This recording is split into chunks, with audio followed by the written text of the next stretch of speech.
voici l'une des meilleures leçons que tu as eu à apprendre, donc abonne-toi. Dans un village reculé, vivait un homme nommé Bagonnet, si pauvre qu'il ne possédait même pas une marmite. Il vivait de racines et de feuilles, et dormait sous un arbre creux. Les villageois le surnommaient « l'ombre affamée », tant sa peau collait à ses os. Un jour, alors qu'il errait en brousse à la recherche de quelque chose à mâcher, il entendit un grognement sourd.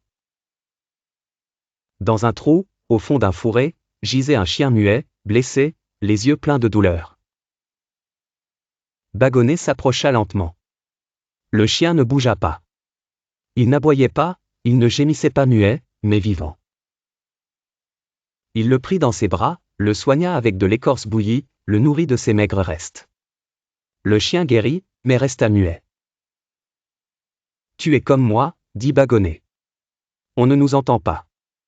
Mais on vit quand même. » Un mois plus tard, une rumeur se répandit dans le village, le trésor du vieux roi, caché depuis 100 ans, dormait sous l'un des arbres de la savane interdite.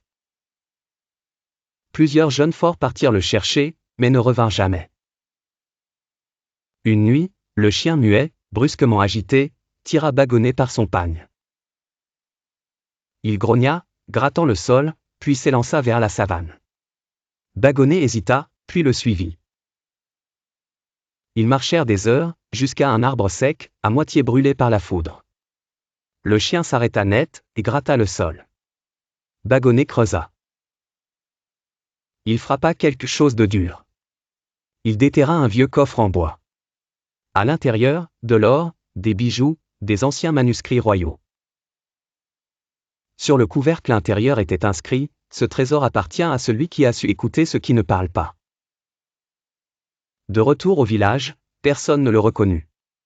Vêtu dignement, sage, généreux, il fit construire un puits, une école, un dispensaire. Il devint un grand homme, pas parce qu'il avait trouvé de l'or, mais parce qu'il avait su voir là où les autres riaient, entendre là où il n'y avait pas de mots.